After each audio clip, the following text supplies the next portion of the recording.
Well, here at the Australian Music Vault, it's an absolute pleasure to welcome one-time member of Painters and Dockers, still a member to this day, also reporter, raconteur, I think it's fair to say rager, or is that Yeah. Hellraiser? Paulie Stewart, welcome. You left out Rat Bag. I reckon that's Rat the Bag. Rat Bag's the best one. How are you, Jane? I'm Great to well. see you, buddy. Thanks, great to Yeah. see you too. You know, when I look at you, I think about how much rage my Yeah. father gave to me when I told him at the Mm. age of 15 that I was going to see Painters and Dockers Oh, really? at the VFL Park with Paul Kelly, who at the time was promoting Under the Sun, that Okay. record. Right. You had been on a current affair Yeah. with a pastor Mm-hmm. who had denounced Painters and Dockers, a wonderful Melbourne institution Yeah. that started in 1983, as Satanists. Yes. I can. I almost got a hiding. You've done your research very well. Yeah. I got a hiding from my father.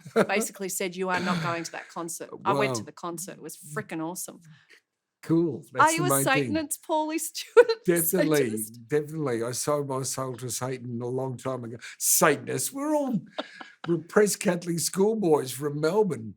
And the funniest thing was, you know, they flew me to Queensland for a current affair to debate that guy, who off camera was lovely. We're getting on really well.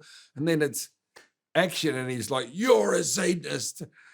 You know, you've got that song "Kill, Kill, Kill" about kids killing their parents, and I go, "Yeah, well, we took it from Get Smart, you know, that's shown on Channel 7 every afternoon," and everyone Which went, children watch? "Yeah," and everyone went, "Oh," and that was sort of the end of the whole argument, and it ended. But then when I got back to the hotel room that night, I went, "Okay, so I've been flown up here as a Satanist, so I better live this up a little bit." So I rang every crusty old punk I knew in Brisbane at the time and invited them to my hotel room, and I think it was $3,500 room service. I said, "Come on, we can be Satanists. Send up roast lamb dinners, cigars, you know, whatever." Yeah. But Pastor Count was that guy's name. Well, Yeah. you were no stranger to column inches whilst in Yeah. Painters and Dockers, and you mentioned the punk rock ethos because Yeah. it was punk rock that essentially got you into music, wasn't it? Oh, without any doubt, you know, and you know, just the fact that anybody could seem to. Oh, like I grew up, with two brothers who were sort of into music. I was never into music really until I started at RMIT, and I met this girl Jenny who had bright blue hair, and she said, "Oh, come on, we'll go and see this band, The Models." And so we used to follow the Models around the band, and in the crowd I met a couple of other guys, and we were talking, and then I ran into one of them at the South Melbourne market, and he said, "Oh, Paulie, we're getting a band together for one night. Come get up and play trumpet." And I said, "I can't play trumpet. I haven't played it for years." And he said, "Oh, it's just one song." And I went, "Oh, okay." And 40 years later, I'm still bloody doing it. It's crazy. I never thought that would ever happen. Yeah. What was it about the Models that made you follow them around? There was wild, frenetic dancing, and for a while there, Sean Kelly had the same sort of persona as Nick Cave, this sort of deep, sort of dark, brooding guy, and I just, loved it. Plus all the massive drinking and drug taking that went with it all. I had my first liver then, and it was going really well. Yeah.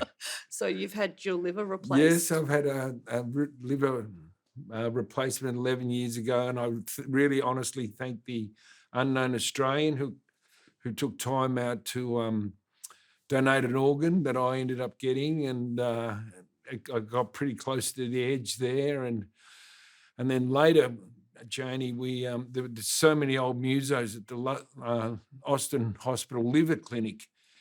More than the ESPY. You walk in and it's Paulie, and it's, "Oh, mate, what are you doing It's a here?" reunion of sorts. Yeah, all these. So we formed a band, the Transplants. Yeah, and Darren Hinch got up and did a song with us.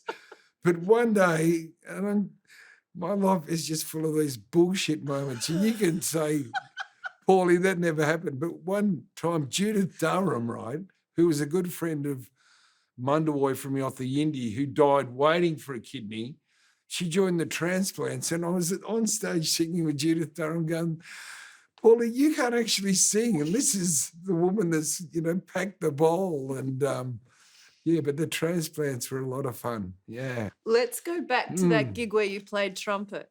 Yeah, It okay. was a fundraiser for Billy Walsh That's right. of the Cosmic Psychos. That's right, Who yeah. had accumulated parking fines. Yes, yeah. And his band, before the Cosmic Psychos, were called the Spring Plains, and they were the headline act, but they needed someone to fill in the first, hour and a half or something. So, he said to a group of these mates of his, "Oh, get a band together for the night." And I knew them and they wrote me in. And the reason we called ourselves the Painters and Dockers was because it was where the union members all drank at this pub in Port Melbourne. We said, "Where is it again? The Painters and Dockers?" And we said, "Okay, well, we'll be the Painters and Dockers for the night. One night, no worries." And that night has taken on all kinds of crazy proportions now, because we were playing and the guy who lived next door hated it so much because his mother was sick or something. Well, he had an axe to grind with you. Well, he did. He Quite literally, didn't he? He jumped the fence with an axe and started chopping up the mixing desk. And people go, "You're talking bullshit, Paulie." That's what happened. He was so upset and he's chopping up this desk and, everyone's freaking out. There's a guy thinking with an axe, like It was like Texas Chainsaw Massacre, but with an axe. with a musical backbeat. That's right. And all the kids were screaming and someone rang the cops, and the cops all rocked up in divvy vans. Now, at the Painters and Dockers pub, the one rule, you could have lines of speed along the bar, you could drink till, for 4 days in a row and not close down, but the police weren't allowed on the premises. So they rocked up, trying to get in. And this massive brawl started and people and things are smashing. And I was on stage. I was only supposed to sing one song, and it was during my song this was all happening. And I went, "I want to do this for the rest of my life. This is just the greatest thing ever, Mayhem." And you literally have. Well, kind of, yeah. It's calmed down a little since. We haven't had anyone back with an axe yet. Yeah. It's interesting because at a time in Melbourne where you mentioned Nick Cave before, Nick Cave and the models, you said, took themselves perhaps a little bit too seriously. Yeah. Painters and Dockers to me were part of this new wave of bands that were exciting, quirky, eccentric, and perhaps taking the PISS. There was Shower Scene from Psycho. Yes. There was T or Chick Chick Chick. Yeah. There was bands like Whirly World. Sure.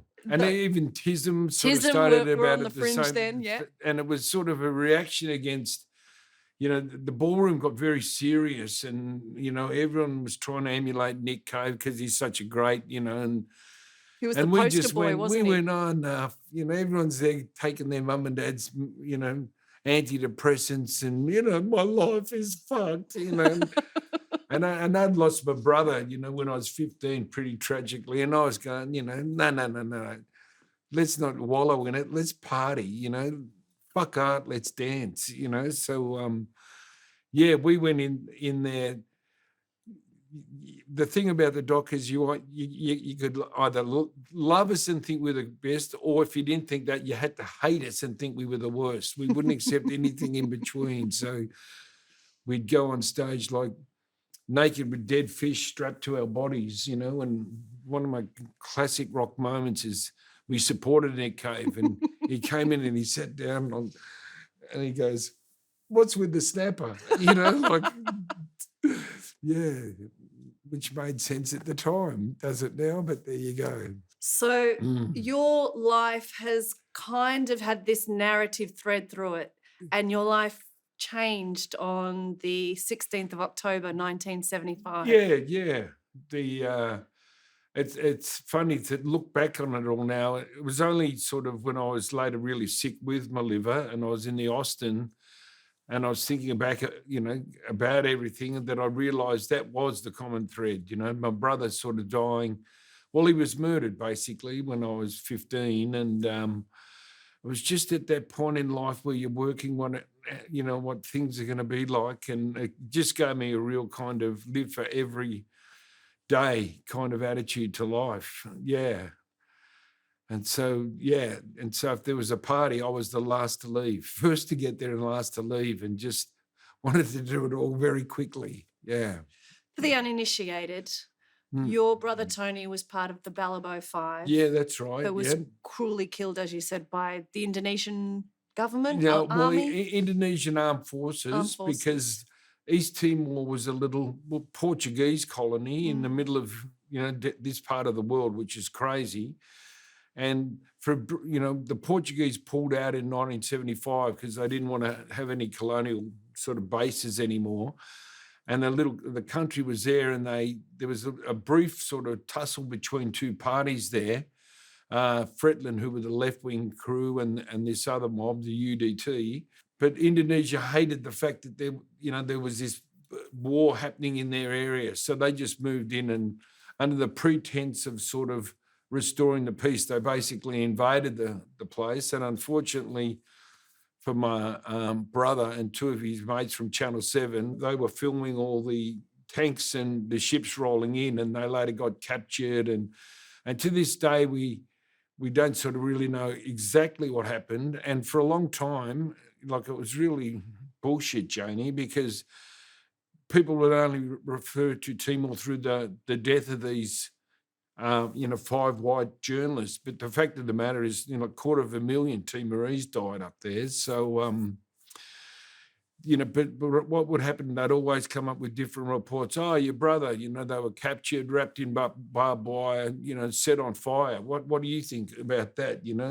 I've done so many sort of interviews over the years, they were mutilated because they were wearing Portuguese army uniforms. You've got a comment about that. So, yeah, it just sort of was the thing that stuck to me. And that's why punk rock was so great, because I got paid to get up there and just go, and then they go, we're going to pay you for that. And I went, oh, how good is this, Yeah. Do you ever think what life might have been like if he had have been found alive or lived? Well, I definitely wouldn't have had this course in my life, I reckon, because, I wasn't very good at school, like marks-wise or anything like that. And in English, I could sort of write an interesting, do a quirky little essay. But maths I failed in Form 3, and they threw me out and told me never to come back. But my mum, she knew someone who worked at the Sun newspaper, and I got this job interview to be a copy boy. And she said, don't forget to tell them, you want to be a journalist because your brother was a journalist. And at the time... But did you want to be a journalist because your brother was a journalist? No, not really. No, I didn't know what I wanted to do. I was still in year 12, and I worked wore my dad's suit into the Herald Sun in Flinders Street. And this guy looked at my results and went, oh, mate, you're dreaming, aren't you? Because everyone else was really super smart, and he's going, oh, so why do you want to be a journalist anyway? And I said, oh, because my brother did it. And he just shot up, he turned pale, this guy, because at the time, Channel 7 owned the Herald Sun, and they were the same sort of family. And he went, oh, hang on a tick.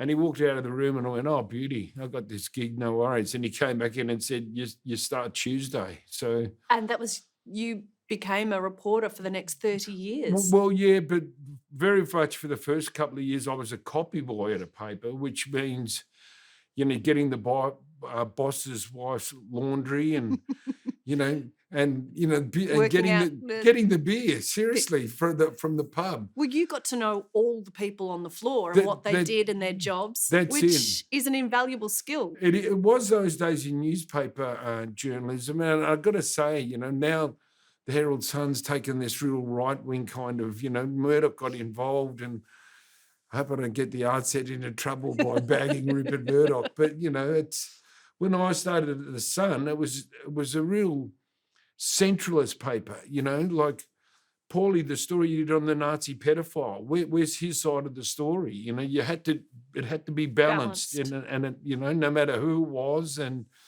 that was really sharply enforced. And And for that reason, like 600,000 people used to read the Sun. I think it's down to about 100 now, but everyone would start their day. My dad, and he had a fag, cup of tea, and the Sun newspaper. So many people grew up in households like that. Yeah. Do you remember when you graduated from copy boy to reporter or Yeah, journalist? Do you yeah. remember the first story you were sent out to cover, or the first story you had to I write? can remember one of the first stories that I had to write was I had a stint at the Weekly Times, which is the sort of the country paper, and they said, "Oh, Paulie, there's this guy down the foyer. He says he's got a story. Go and talk to him and see what he's got to say." And I went down. There was a guy with a huge overcoat on, and he had all these different terriers, like little puppies, in each pocket. Yeah, and he travelled with, and it was like, it made a great photo. This guy with all these puppies, and I think that was the first one I ever wrote. Yeah. Do you remember the headline for that? Would have had to be quite creative. Papa, no, I don't know. Papa's got a brand new coat or something. It was ridiculous. Yeah. Then you would become the rock music writer. Yeah. Well, because I lucked in because the editor at the time, this guy, Rod Donnelly, went home and he saw his two daughters and, they'd get the paper and sort of look at the front, look at the back, then throw it away. And he goes, "Why aren't you reading it? Why don't you?" They go, "Well, there's nothing for us in it, And he said, "Oh, what are you into?" And they said, rock music, So he went, "Oh, okay, a rock and roll column." And he walked into the office and looked around and went, "Hey, that guy with the pink hair and the one eyebrow, what does he do again?" Yeah, okay, you're the music writer. So bang, I was thrust into it, and that's so much fun. You have done it. It's you get to these people, meeting David Bowie, and what was it like meeting David Bowie? Well, he did look like the man who fell to earth because he had two different eyes and stuff like that, and coloured eyes, and it was for a St Kilda boy, whose dad was a bottler who basically collected beer bottles, to put us all through school, to meet David Bowie and George Harrison. It was fantastic. Yeah. Wow. And then, the free tickets and the free CDs. What else do you want, And you get paid for it. You beauty. How did you balance the journalist side of you? That had to be the fair reporter writing about music, but also in your own band, trying to promote yourself at the same time. Well, I never wrote a story saying go and see the Painters and Dockers ever, because I just thought, no, I can't do that. That's but it must have helped having mates on the paper that could say that. It didn't happen as much as you probably thought, because I didn't want it to. I just thought, let's just see if we can do it, on our own.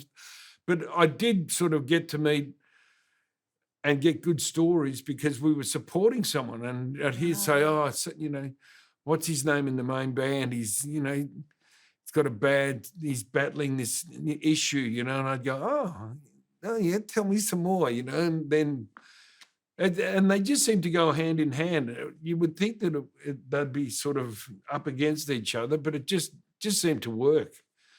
I don't know how it did, but it did, yeah. You got to support some incredible artists. Yeah. There was Killing Joke. There was the Dead Kennedys. There was Divine. Divine. The big transvestite who... You think you're a man, but you're only a boy. That's it. The only act we've ever played with who had his own wig roadie, Wig roadie. Yeah. How many wigs did Divine have? Oh, about 8. Yeah. And at the sound check, this big, fat, sort of little Jewish guy from New York walks in and we're all going, "Oh, yeah, we're waiting, wish Divine to get here so we could do the sound check." And they're like, "Oh, that's Divine." And it's like, goodness. "Oh, okay, no worries." And there was Dead Kennedys. You became quite good mates with them. Well, they came back to our house, and, as you did in those days, drank till dawn, and they were cool. And Billy Idol was great, and the Oils and the Cramps, and I loved the Loved Ones, an Australian band, the Loved Ones. They were fantastic, and we've actually just finished supporting the Sunny Boys on their last ever tour, and they were sort of elder cousins to us because we were both managed by Lobby Lloyd and the Coloured Balls. Yeah. So and the he managed Aztecs both and Billy bands. Thorpe and Our profits, Lobby, we made went up Lobby's left nostril, and the ones that the Sunny ones made went up his right nostril. Well, tell me about how Lobby Lloyd, an incredible artist with a great legacy in this country. I mean, such a pioneer of the guitar as well. How he came to manage Painters and Dockers. He came to a gig one night and saw the chaos, just the absolute. A lot of our first gigs, we'd play for like one song, and then the place would just, things would be smashed, or we'd get up and do a 45-minute version of Stepping Stone. I'm not your stepping stone. 45 minutes. Hang on, we're not finished yet. Hang on, still another 20 to go. But so Lobby just went, oh, wow, there's this vibe about this band. And he came and signed us. And we went, oh, Lobby Lloyd. So what did we do? And Lobby was deaf in one ear. So we put him in charge of live sound and producing our records, The guy's deaf. What the, so we put him in. But Lobby, he was, for as much as he drove you crazy, he was just the funniest sort of guy. He just loved to talk. He'd never shut up. And I've got in a van in, Surfers Paradise and driven to Melbourne after playing in Surfers, driven all that way home. So he's driving. And he goes through a carton of cigarettes, a big bag of dope, cigars, doesn't stop talking or smoking the whole journey, even when we stop, and he, buys 12 eggs sunny side up, and he's talking, and I'm going, Lobby, stop talking. You're spitting your eggs all over my face, and, but the classic with Lobby was I just had my first daughter, Frances, and it was like on the home front, it was Paulie, you need to bring money in for bread and milk and nappies. Come on, So we signed with Mushroom, and I was like, oh, great, Lob, I need some money. And he goes, oh, but we can't finalise the deal yet. I'm like, what's the problem? And he goes, well, I'm battling with Gadinsky, about other planets. And I went, what do you mean? And he goes, well, I just want to make sure if life's found on Mars that I get the opportunity to represent you guys there, not Gadinsky. And I'm going, Lobby, sign the bloody deal. Mate, I need milk and bread. And it took him about 3 months to sign this friggin' bloody contract because Pluto was going to be this, was going to be our place, Lobby, there's no milk in the fridge. Oh, just sign the deal.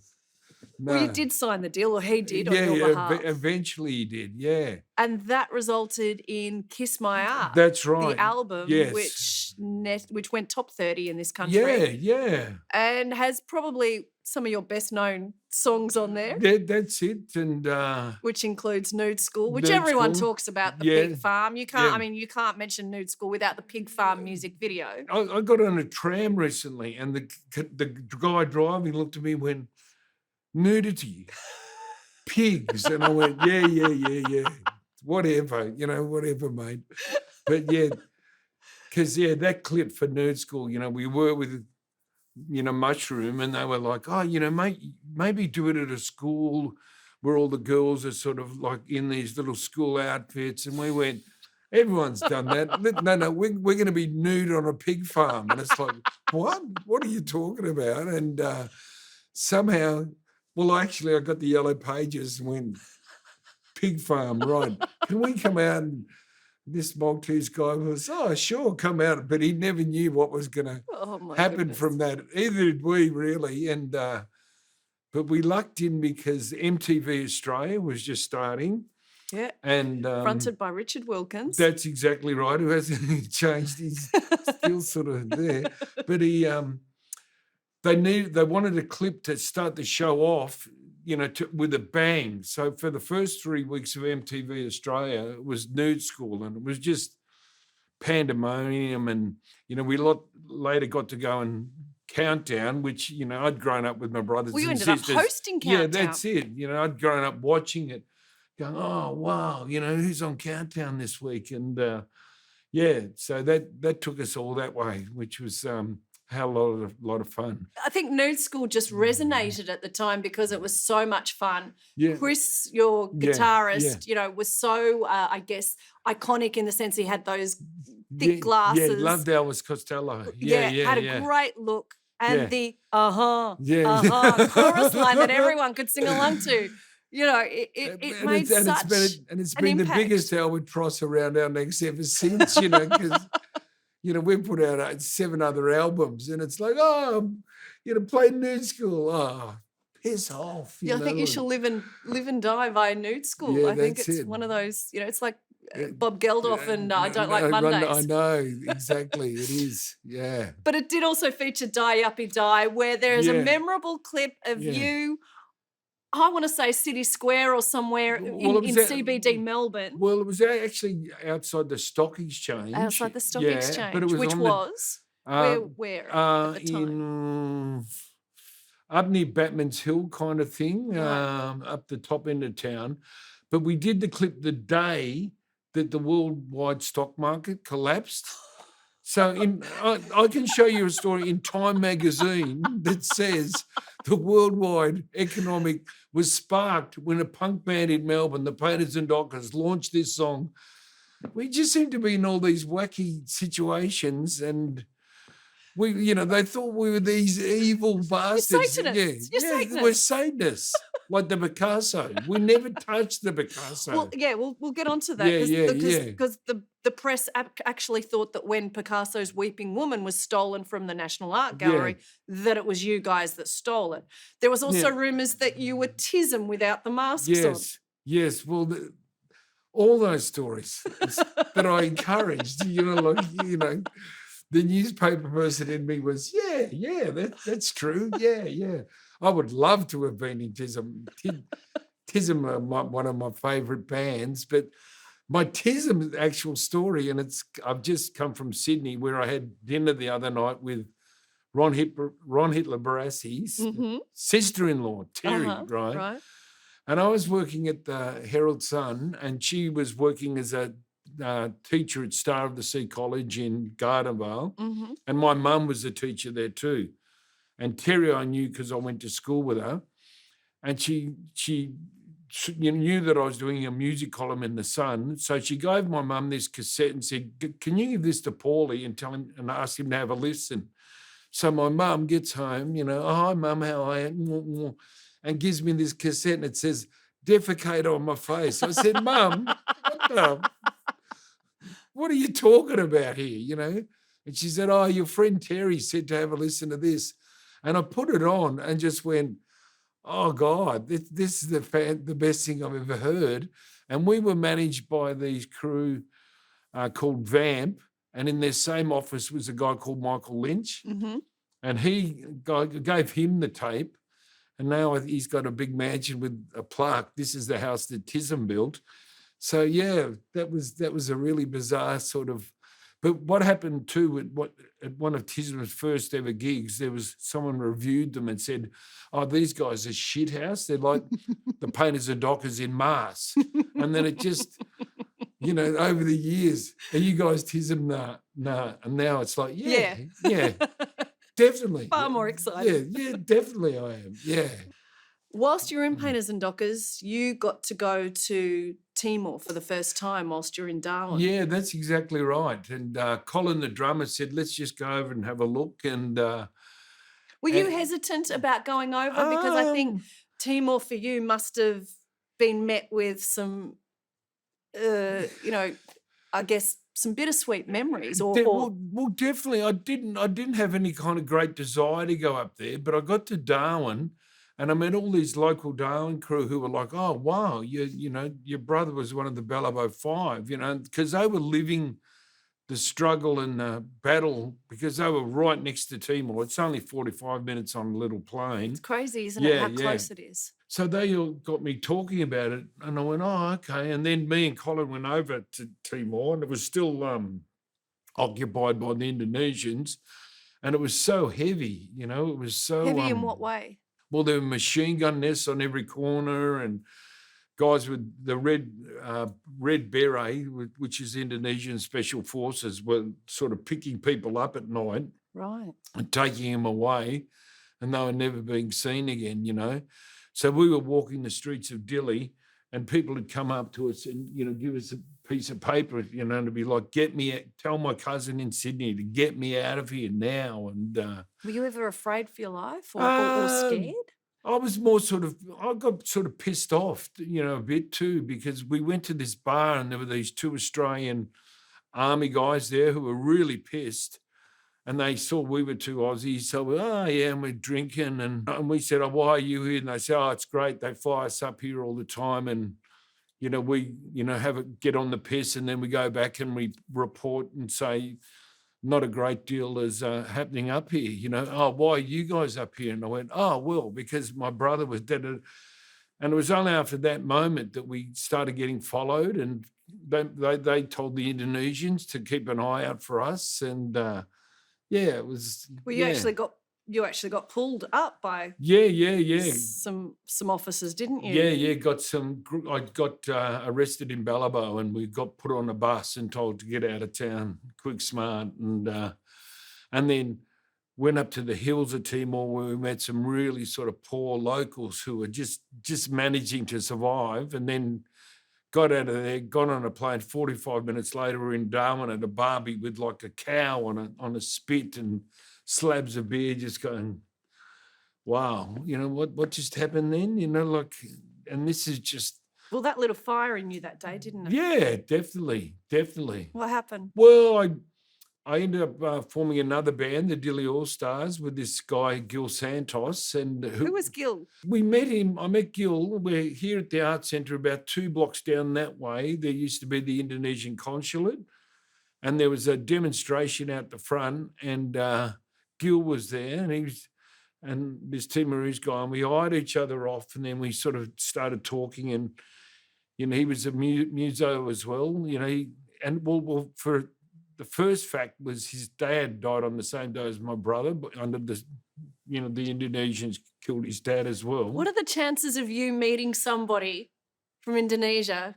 who shares that tragedy with you on the same day? Yeah. That was one of the many sort of, you know, and we both love music, and we both went, but all the Timorese crew I first met here in Melbourne, I used to think they were all, you know, a bit touched in the head because they were going, you know, we're going to get liberation for our country one day. And I was going, there's no way this tiny little country of 100,000, you know, Indonesia's got 23 million people. They're never going to let you guys sort of go. But these crew were determined. Like I met, you know, President Ramos Horta in St Kilda at someone's flat. He was sleeping on the couch. He was this funny little guy with a bow tie and this broken suitcase. He's going, I'm going to be president of East Timor one day. I'm going, this guy's, you haven't been on the spliff, buddy. Or like, relax. But it happened, you know. So you and Gil meet. Yeah. And what happens? Well, we form a band, the Dili Allstars, and the first song we recorded was a version of Rose Tattoo's We Can't Be Beaten. But we changed that to Tetin, which is the Timorese language. And what does Tetin mean? That's just their dialogue.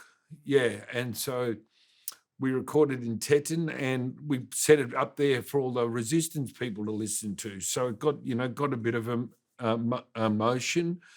And then we played lots of gigs promoting Timorese independence, you know, all over Australia. And that became your life's mission, to promote East Timorese independence. Well, kind of, yeah. And I just got involved with that because my friends were all doing it, my Timorese, who became, you know, and I say about Gil, you know, like I lost one brother in Timor, but I got Gil, like, as a replacement because we became so close. And, you know, we toured Portugal together as, you know, guests of the Portuguese Communist Party, which was, and I'm an old altar boy, so that was pretty crazy, you know, like that was bizarre. In fact, we played at the big day out for communists in Lisbon, and that was just, they just didn't know what to make of us. It was fantastic. And then we also went to Brazil and did a lot of gigs there because Brazil, like Timor, is a former Portuguese colony, so they loved, the Teton, and the way that Timorese spoke Portuguese. So Brazil was really cool, and but yeah, and then eventually, we there was so much ongoing campaign against the Indonesian government that they finally broke it down and said, okay, we're going to have a referendum, and I really have to thank you and recovery part in all this, and because I can remember Jose Ramos Horta won the Nobel Peace Prize, and he was coming to Melbourne, and he flew in to Melbourne on a Saturday morning. They rang me and said, Paulie, we need the president, Jose's rang the Nobel, can you get him some publicity? So I rang all the newspapers, and I think it was Collingwood versus Carlton. There was some big footy game on, so no one would give us any coverage of his visit except recovery, And I'll never forget it, because he'd just been talking at this conference in Mozambique of really hardcore socialist leader from around the world. And then I'm backstage there, and Dylan's on air with all these piercings and eyes going, boo, boo, boo, boo, boo, and I'm there going, so I've got this guy here and this. Oh shit, this could be the second John Spencer moment of your show. Like, this could go right out of control here. But Jose Ramos Horta went on, and and him and Dylan just got wrapped away really fantastically. And actually, after that, I went, this guy is going to be president, because he could just switch into talking to young Australian people, about his country and stuff like that. And I thought, wow, to be able to jump from, the socialist clique in Mozambique to recovery was unbelievable, And did he become president? Yes, and he did, yes. And he's president at the moment now, actually. Yeah. Still good mates? Yes. What did he say about me? When I almost died, he said, heaven didn't want him and hell wouldn't take him, yeah. You've got this punk rock ethos quality about you, and yet you're able to, wine and dine and hang out with political leaders and communists and is there two sides to you, Paulie, where you have to put on the manners and the airs and graces, or do you have to think about what you're doing? I mean, I imagine wearing two hats not really can be confusing at times. With the Timor stuff, I've just always spoken from the heart, and that seems to have, and all that. I don't, the Timorese leaders, I don't have to put on airs and graces with them, because they were all just young activists who are now like the Minister for Education and the Minister, the Prime Minister up there and stuff like that. But, it's certainly taking me on a crazy journey, and, to the point now I'm working with these nuns up in East Timor. So it's really crazily my involvement with the whole country. I've been there 28 times now. You should go up there sometime. Will you take me? Yeah, I would. I would love to go. Yeah. Why nuns, Paulie? Tell me about the nuns. Well, the nuns, and this is another one of these people go, you're talking bullshit, like, stop lying. And I'm going, this is what happened. I was in the Austin hospital, had to have a liver transplant. I was there for 18 months. They couldn't find, when they first told me I needed a liver transplant, the doctors were playing at the SB, and I rang the guy and said, I just put it back 2 weeks, I'm having a liver transplant. And the doctors were like, no. I just thought I'd rock up to the hospital. Oh, yeah, give me a liver. Great, bang. Bye. No.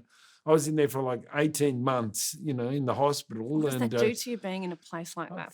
Well, you get really, I can remember one day, Janie, I went from the reception up to the ward, and everyone was going, hi, Paulie, hi, Paulie. And I went, this is no good. Everybody knows me at this hospital. This has got to be a bad thing. But look, a compatible liver wouldn't arrive for me, and it got to I got really, really sick at the end, and the priest was coming around and saying stuff and putting his hands on my head,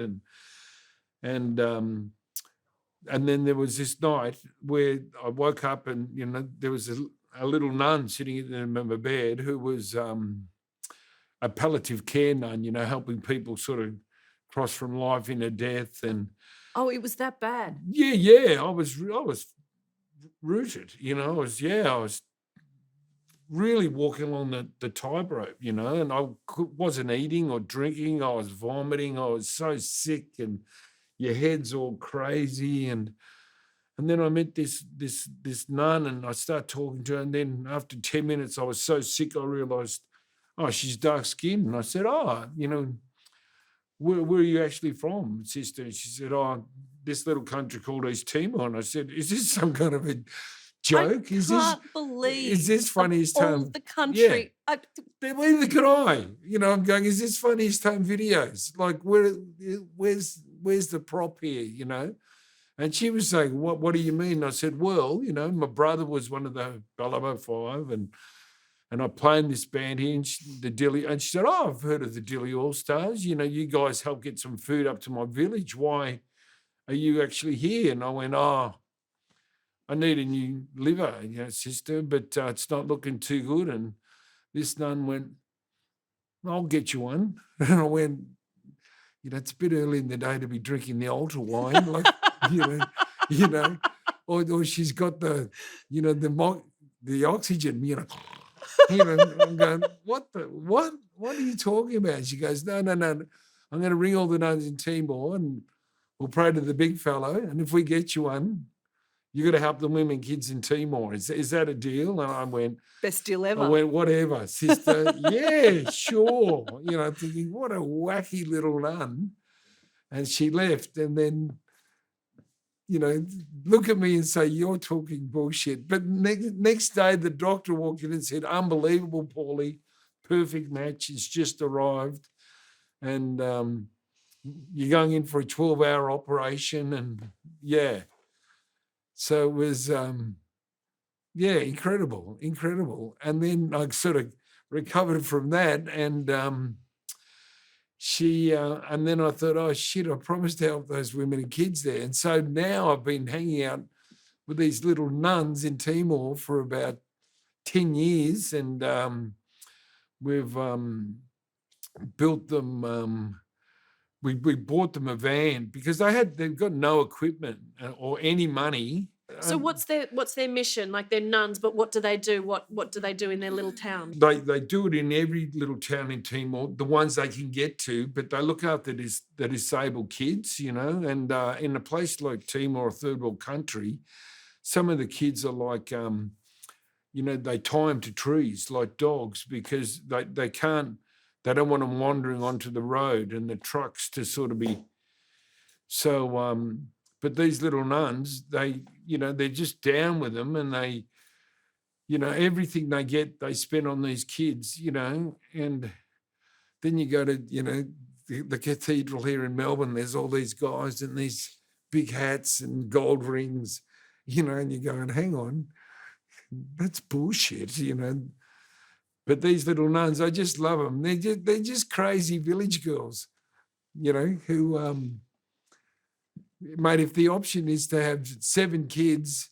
and a useless fella, and you have to bring in all the food and money anyway, I reckon joining the nuns is looking pretty good, hanging out with the sisterhood, bit of guitar, a couple of glasses of wine at night, I don't know where I'd join. So this is a firm and fast friendship.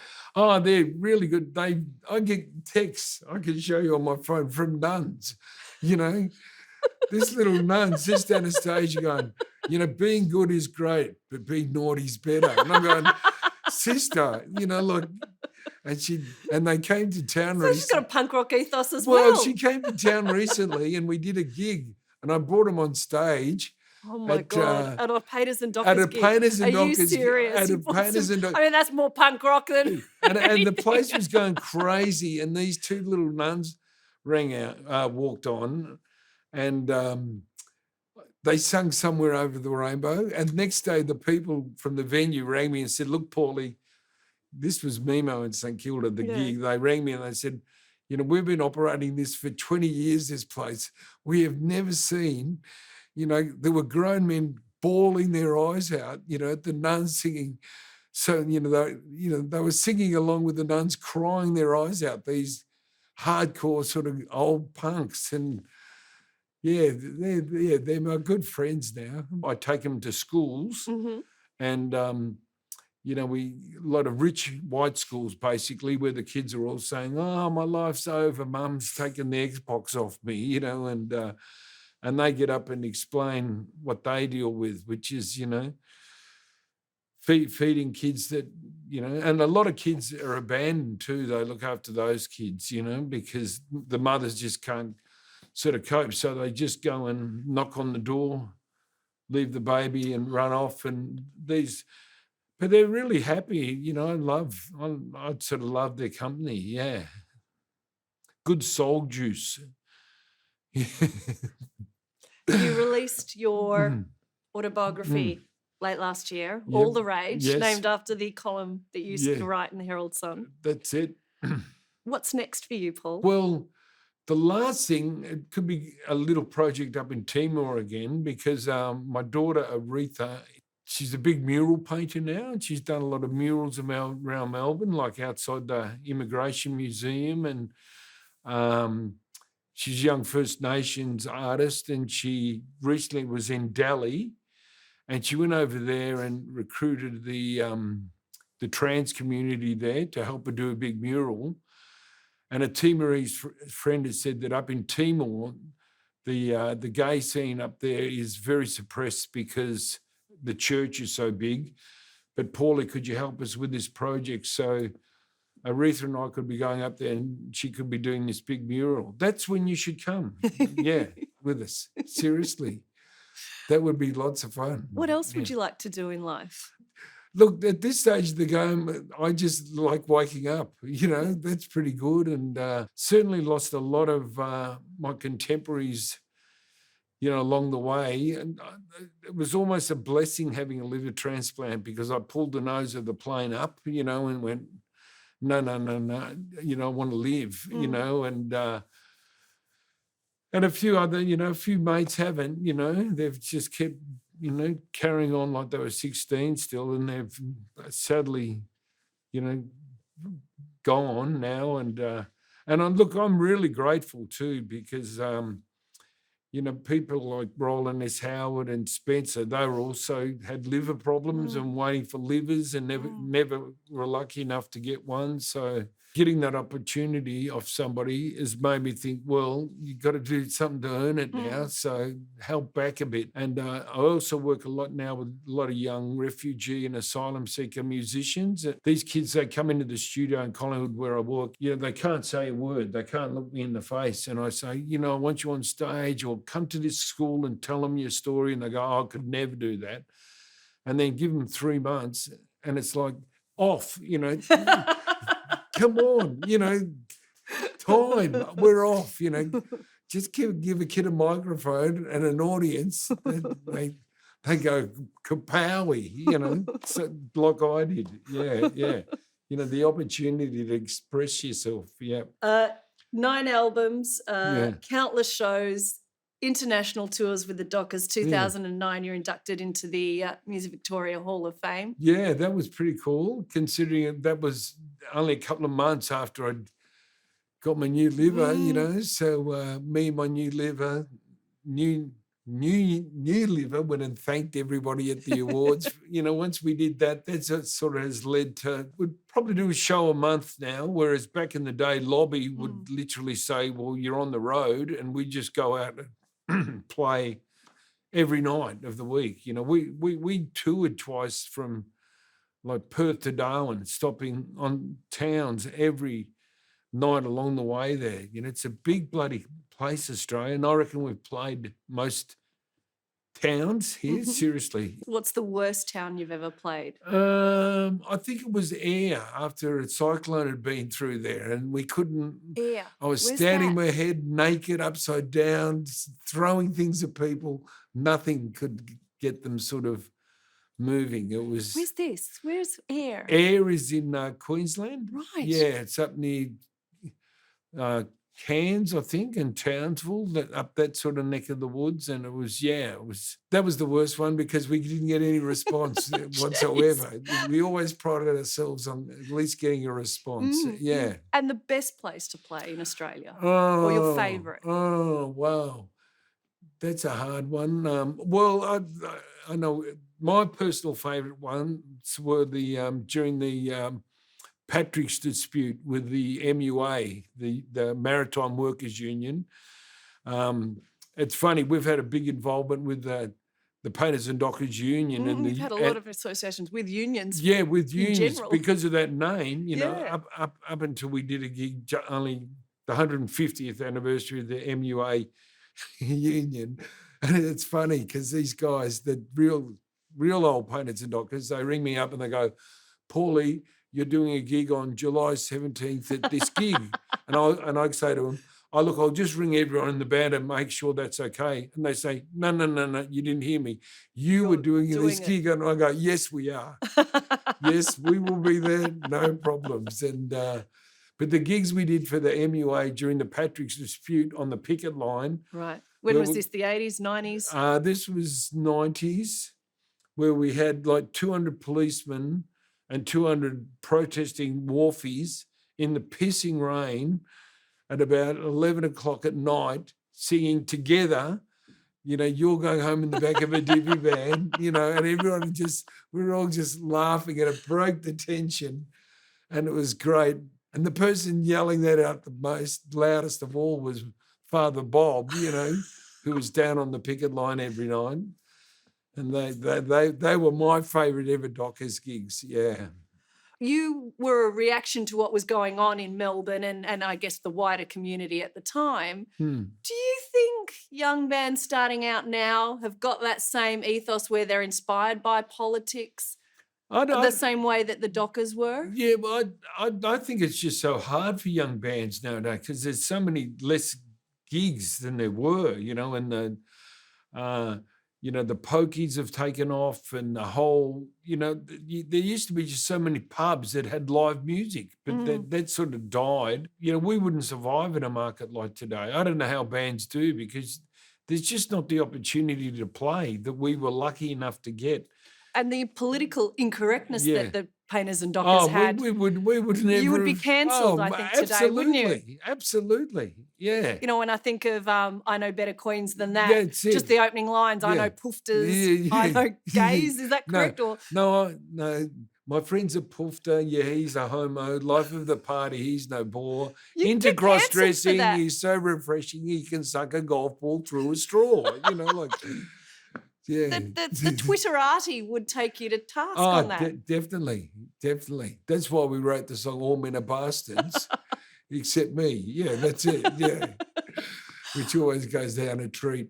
In fact, that's great now when we do gigs. They just say, all divorcees, get up on stage. The stage is always packed.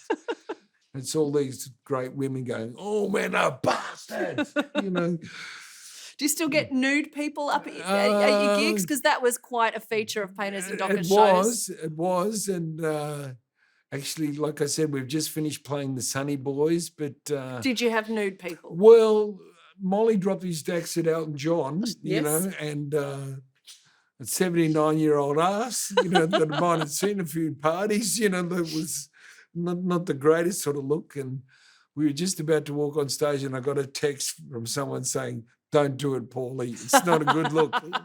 Your time has passed. And I went, fair enough.